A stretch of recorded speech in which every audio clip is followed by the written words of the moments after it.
माँ, कितना अच्छा लग रहा है ना, हमारे घर में भी हीटर और रज़ाई आ गई। हाँ बेटा, बहुत अच्छा लग रहा है। इस ठंड में रज़ाई और हीटर पाकर कितनी गर्माहट मिल रही है। माँ जी, अब आपकी तबीयत भी बिल्कुल ठीक रहेगी। अरे मुझे तो अपने बेटे पर गर्व है, वरना मैंने तो कभी सोचा ही नहीं था कि हम गरीबों के घर भी रज़ाई और हीटर आ पाएगी। एक रज़ाई और हीटर आने पर पूरा परिवार इतना खुश क्यों था, और आखिर राजू ने ऐसा क्या किया था कि पूरा परिवार उस पर गर्व कर रहा था? आइए जानने के लिए चलते हैं कहानी में। माँ, कितनी ठंड हो रही है, आखिर कब आएगी अपने घर में रज़ाई? राजू बेटा, तू फिक्र मत कर, इस साल हम किसी भी हालत में रज़ाई और हीटर लेकर ही आएंगे। अब तू सो जा। माँ जी, नितिन जी अभी तक नहीं आए, मुझे तो चिंता सता रही है। बहू, फिक्र मत कर, वो बस आता ही होगा। पूरा परिवार एक फटे कंबल में बैठा होता है और नितिन के घर आने का इंतजार करता है। कुछ देर बाद नितिन घर आता है और निशा अपने पति को खाने के लिए देती है और पूरा परिवार सो जाता है। अगले दिन रवि और नितिन काम पर चले जाते हैं, पर संडे होने की वजह से राजू की स्कूल की छुट्टी होती है और वह ठंड से ठिठुर रहा होता है। इसीलिए वह अपने पड़ोसी के छत पर धूप खाने चला जाता है, जहाँ उसकी नजर तार पर सूख रहे कंबल पर पड़ती है। अरे, यहाँ तो नया कंबल टंगा है और हमारे पास एक ढंग का कंबल भी नहीं है। अभी कोई नहीं है, काम करता हूँ, ये कंबल अपने घर लेकर चला जाता हूँ, किसी को पता भी नहीं चलेगा। कंबल देख राजू के मन में लालच आ जाता है और वह कंबल चोरी करके घर आ जाता है और कंबल ओढ़कर सो जाता है। और जब निशा राजू को नए कंबल में देखती है तो वो हैरान हो जाती और तभी उसे बाहर से अपनी पड़ोसन की आवाज आती है। अरे, हमारे मोहल्ले में कैसे कैसे चोर लोग बस गए हैं, बताओ, मेरा नया कंबल चोरी कर लिया। अगर मुझे पता चल गया ना तो उस इंसान की खैर नहीं। इसका मतलब राजू सामने वाली का कंबल चोरी करके लाया है। राजू ने सही नहीं किया, मुझे अपनी पड़ोसन का कंबल दे देना चाहिए, पर उससे पहले राजू को सबक सिखाना चाहिए ताकि वो ऐसी गलती फिर ना करे। इतना बोलकर निशा राजू के ऊपर से कंबल खींच लेती है और उसे एक थप्पड़ मारते हुए उससे कहती है, तुझे इतनी ठंड लग रही है क्या कि तू किसी के घर से कंबल चोरी करके ले आया? तेरी वजह से लोग मुझे उल्हाना देंगे। कभी सोचा है तूने? मैंने सोचा था मेरा बेटा बड़ा होकर मेरा नाम रोशन करेगा, पर तू यहाँ कंबल चोर बन रहा है। अरे बहू, ये तू क्या कर रही है? क्यों डांट रही है मेरे राजू को? क्योंकि आपका राजू चोर बन चुका है माँ जी। देखिए, सामने वाली का कंबल चोरी करके लाया है। माँ, माफ कर दो, पर मैं आपके दिल को ठेस नहीं पहुंचाना चाहता था। मैं आपसे वादा करता हूँ, मैं अब कभी कोई बड़ा काम नहीं करूँगा। अब मैं ऐसा काम करूँगा जिससे आपको मुझ पर गर्व होगा। बहू, इस बढ़ती ठंड को राजू बर्दाश्त नहीं कर पाया, इसीलिए नादानी में उसने ये कंबल चोरी कर ली। तू ये कंबल मुझे दे, मैं पड़ोसन को दे देती हूँ। आशा वह कंबल लेकर अपनी पड़ोसन के पास जाती है और उसे कंबल देते हुए उससे माफी मांगती है। बहन, ठंड बहुत ज्यादा है, इसीलिए नादानी में मेरे बच्चे से गलती हो गई, उसे माफ कर देना। माफ करना अम्मा, पर उसकी गलती पर पर्दा डालकर आप उसकी गलती को बढ़ावा दे रही हैं। आज उसने कंबल चोरी करी है, कल को वो बैंक लूटना शुरू कर देगा। क्योंकि गलती राजू की होती है, इसलिए आशा अपनी पड़ोसन को कुछ नहीं बोलती और चुपचाप वहां से चली जाती है। अब इसी तरह कुछ दिन बीत जाते हैं और एक दिन रात में जब ठंड से कांपता हुआ नितिन घर आ रहा होता है तो वो देखता है कि दुकान के बाहर एक हीटर चालू है। ये हीटर तो खाली चल रहा है, लगता है दुकान के मालिक ने हम जैसे गरीब लोगों के लिए हीटर चालू करके रखा है, ताकि हम थोड़ा थोड़ा ताप लें। अभी के समय में भी कुछ अच्छे लोग मौजूद हैं। इतना बोलकर नितिन हीटर के पास जाकर खड़े होकर हाथ सेकने लगता है। तभी दुकान का मालिक की नजर नितिन पर पड़ती है और वो उसे अपने महंगे महंगे हीटर दिखाते हुए कहता है, अरे भाई साहब, ये हीटर ज्यादा अच्छा नहीं है। आप ये वाला हीटर देखिए, ये इस वाले से ज्यादा अच्छा है और सिर्फ 4000 रुपए का है और इसकी वारंटी भी 2 साल की है। नहीं नहीं नहीं नहीं भाई साहब, मुझे हीटर नहीं चाहिए। आपका हीटर खाली चल रहा था, इसलिए थोड़ा हाथ तापने आ गया। मुझ गरीब के पास इतने पैसे नहीं कि वो इतना महंगा हीटर ले सके। अरे अगर हीटर लेने की औकात नहीं है तो दुकान के बाहर हाथ तापने की हिम्मत कैसे हुई? ये हीटर मैंने तुम जैसे के लिए नहीं रखा है। ये हीटर मैंने इसलिए लगा के रखा है ताकि लेने वाले ग्राहक मेरी ही दुकान पर हीटर लेने आए। अरे चलो भागो यहाँ से। पता नहीं कहाँ से गरीब लोग मुंह उठाकर आ जाते हैं मेरी दुकान में। लगता है अब ये हीटर भी अंदर ही रखना पड़ेगा। दुकान का मालिक धक्के मारकर नितिन को अपनी दुकान से बाहर कर देता और नितिन उदास अपने घर आता है, जहां पूरा परिवार ठंड से ठिठुर रहा होता है और वो देखता है कि उसके माता पिता और राजू ठंड की वजह से थर थर कांप रहे हैं। नितिन जी, आप आ गए। देखिए ना राजू और माँ जी की कितनी तबीयत खराब है, डॉक्टर के पास ले चलते हैं। हाँ, क्यों नहीं, पर मेरे पास सिर्फ 500 रुपए रखे हैं। अब इन पैसों से मैं दवाई लेकर आऊं या फिर राशन? अरे बेटा, तुम अपनी माँ और राजू की दवाई लेकर आ जाओ। अरे कल मुझे सैलरी मिल जाएगी तो हम उससे राशन ले आएंगे। अपने पिता के कहने पर रवि राजू और आशा की दवाई लेकर आता है और इसी तरह कुछ दिन बीत जाते हैं। ऐसे ही एक रात रवि अपनी वॉचमैन की ड्यूटी कर रहा होता है, तभी एक व्यक्ति एक खराब हीटर जलाता है, जिसे देख रवि अपने दोस्त से कहता है, अरे भैया ये तो खराब था, फिर तुमने इसे कैसे चला लिया? अरे भैया ये हीटर मात्र 10 मिनट के लिए चलता है, तो मैंने सोचा क्यों ना इसे 10 मिनट चला ही लिया जाए। वैसे भी मालिक इसे कल फेंक देंगे, इसलिए आज 10 मिनट इसका इस्तेमाल ही कर लेते हैं। क्या मालिक इसे फेंक देंगे? अगर ऐसा है तो क्या मैं इसे अपने साथ नहीं ले जा सकता? अरे क्यों नहीं ले जा सकते हैं, ले जाओ, मालिक से मैं बात कर लूंगा। अपने दोस्त के कहने पर रवि वो खराब हीटर घर ले जाता है और घर ले जाते ही वह हीटर पूरी तरह से खराब हो जाता है और इसी तरह से कुछ दिन बीत जाते हैं और राजू के स्कूल में एक इंटरनेशनल लेवल पर ड्राइंग कंपटीशन होता है। राजू, मुझे पता है ये कंपटीशन तू ही जीतेगा और 10,000 रुपए भी, चाहे कुछ भी हो जाए। तू फर्स्ट आना, थर्ड आने वाले को केवल रजाई मिलेगी। क्या सच में थर्ड आने वाले को रजाई मिलेगी? अगर थर्ड आने वाले को रजाई मिलेगी तो मैं फर्स्ट क्यों? अब तो मैं थर्ड ही आऊंगा ताकि मेरे घर में एक नई रजाई आ सके। जब राजू को पता चलता है कि थर्ड आने वाले को रजाई मिलेगी तो वो भी कंपटीशन में हिस्सा लेता है। इसी तरह कुछ दिन बीत जाते हैं और वह अलग अलग सरकारी स्कूल के बच्चों के साथ बैठकर ड्राइंग बनाता है और थर्ड आता है। पर राजू को थर्ड आता देख उसके प्रिंसिपल बहुत दुखी होते हैं और वो राजू से कहते हैं, राजू, तुम तो इतनी अच्छी ड्राइंग करते हो, तुम्हें फर्स्ट आना चाहिए था, फिर तुम थर्ड कैसे आ गए? पर सर, मुझे थर्ड ही आना था क्योंकि फर्स्ट आने वाले को तो सिर्फ पैसे मिल रहे थे और मुझे पैसों की नहीं, रजाई की जरूरत है। राजू बेटा, तुम कितने मासूम हो। अगर तुम फर्स्ट आते तो तुम उस पैसे से न सिर्फ रजाई बल्कि हीटर भी ले पाते। पर कोई बात नहीं, ये सिर्फ फर्स्ट राउंड था। अगर तुम 2 राउंड और जीत लोगे तो तुम फर्स्ट आओगे और तुम्हें न सिर्फ ये रजाई बल्कि हीटर और पैसे भी मिलेंगे। प्रिंसिपल को राजू की ये बात बहुत पसंद आती है और अगले 2 राउंड में राजू बहुत अच्छी ड्राइंग बनाता है और फर्स्ट आता है। इसके बाद राजू को इनाम के तौर पर 10,000 रुपए मिलते हैं और प्रिंसिपल उसके घर जाकर उसे रजाई और हीटर दिलाते हैं और पूरा परिवार उस रजाई और हीटर के पास बैठकर ठंड को एंजॉय करते हैं।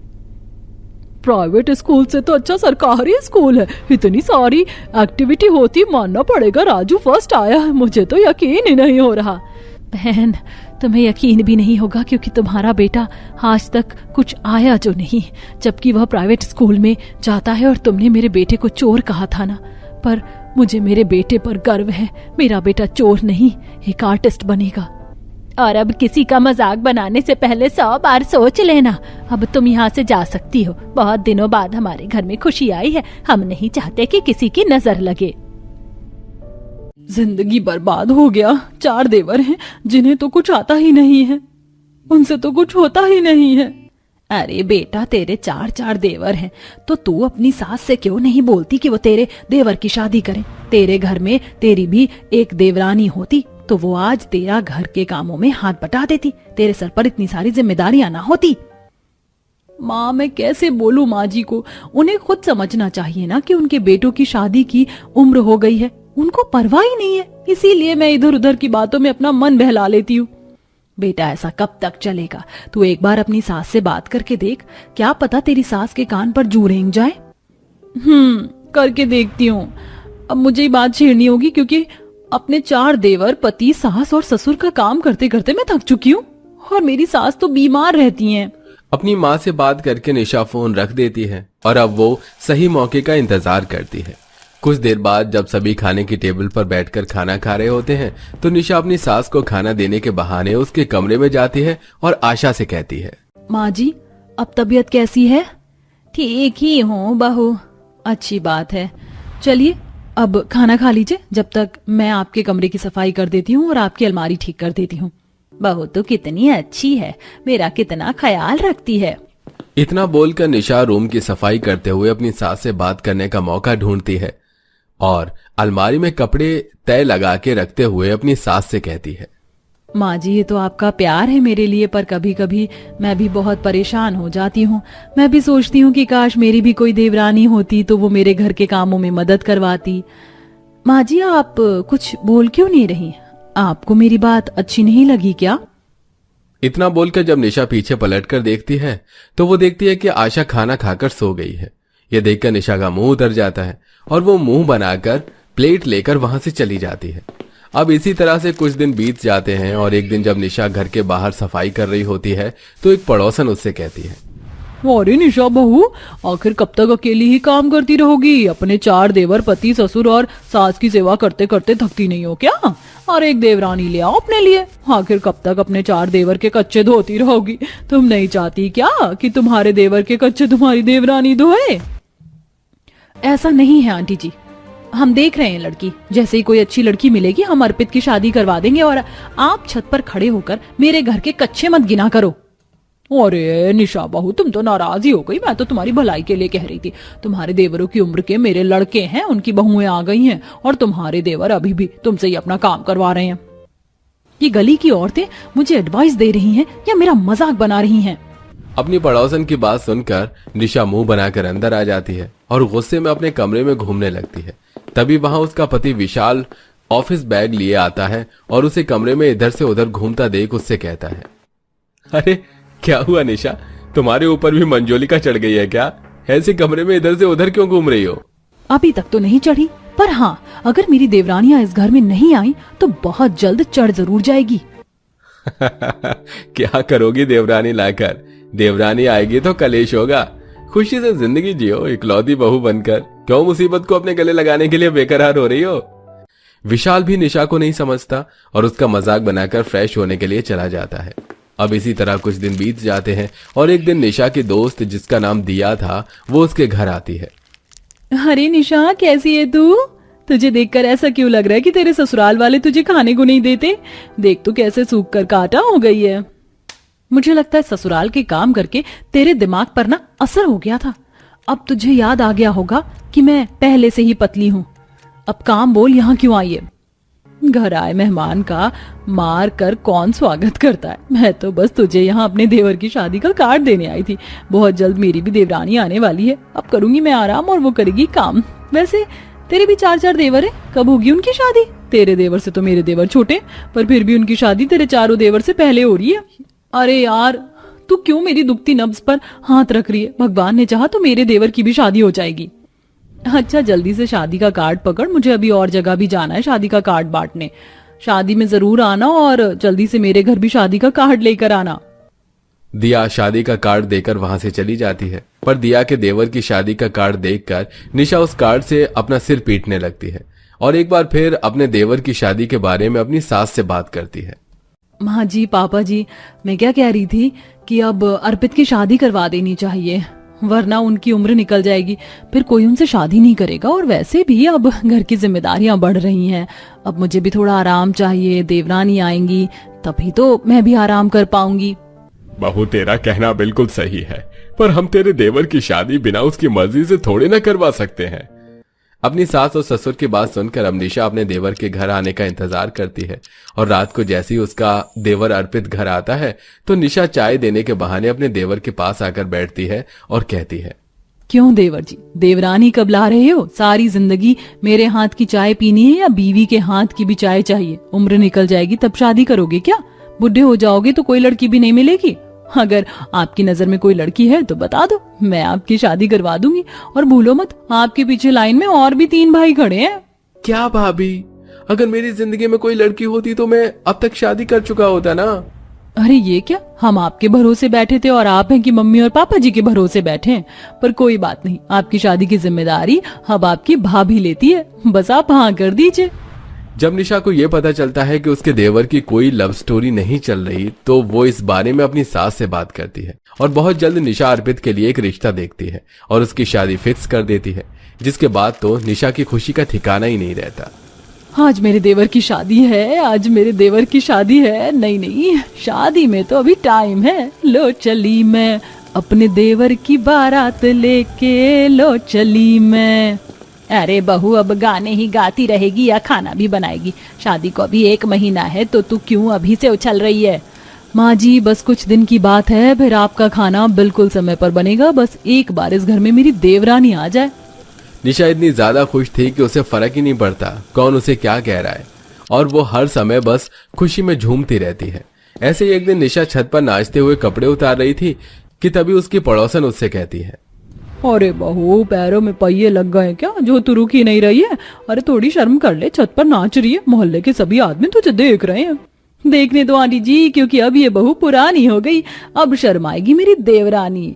आंख दिखाऊंगी मैं, हुक्म चलाऊंगी मैं, सहमी घड़ी रहेगी मेरी देवरानी। निशा नाचते गाते कपड़े उतार कर नीचे चली जाती है। अब इसी तरह कुछ दिन बीत जाते हैं और आखिरकार वो दिन आ ही जाता है जिस दिन का निशा को बेसब्री से इंतजार था। आज मेरे देवर की शादी है, बहू जल्दी आजा, सब तेरा ही इंतजार कर रहे हैं, बारात निकलने का समय हो चला है। निशा जल्दी से तैयार होकर अपनी सास के साथ बाहर जाती है और बाहर जाते ही, अरे आप सब खड़े क्यों हैं? जल्दी से ढोल बजाओ, आज मेरे देवर की शादी है, मुझे बहुत नाचना है। ढोल बजते हैं और निशा नाचने लगती है। आज मेरे देवर की शादी है, आज मेरे देवर की शादी है। अरे आशा, मुझे तो लगता है तेरी बहू पागल हो गई है। अभी एक देवर की शादी हो रही है तो इतना खुश हो रही है, कल खाने पहुंच जाएगी। नाचने दो बहन, कल किसने देखा है, क्या पता आज ये जिस चीज में खुशी में नाच रही है वही खुशी कल इसे अपने इशारों पर नचाए। निशा बड़ी ही खुशी के साथ नाचते गाते अपने देवर की बारात लेकर जाती है और अपने देवर की शादी करवाकर देवरानी को घर लेकर आती है। और देवरानी की पहली रसोई में सभी घर वालों को पता चलता है कि निशा की देवरानी खुशी की सरकारी नौकरी लग गई है, जिस वजह से उसे 2 दिन के अंदर अंदर शहर से बाहर जाना होगा। और जब इस बारे में निशा को खबर मिलती है तो उसके सारे अरमान टूट जाते हैं और एक बार फिर से वो अकेले पूरा घर संभालती है। दिल के अरमां आंसुओं में बह गए। आशा है कहानी आपको अच्छी लगी होगी। वैसे आपके ससुराल में जब पहली शादी हुई थी तो क्या आपने एंजॉय किया था या फिर काम ही करते रहे थे? कमेंट में अपना दर्द बांटना बिल्कुल मत भूलिए।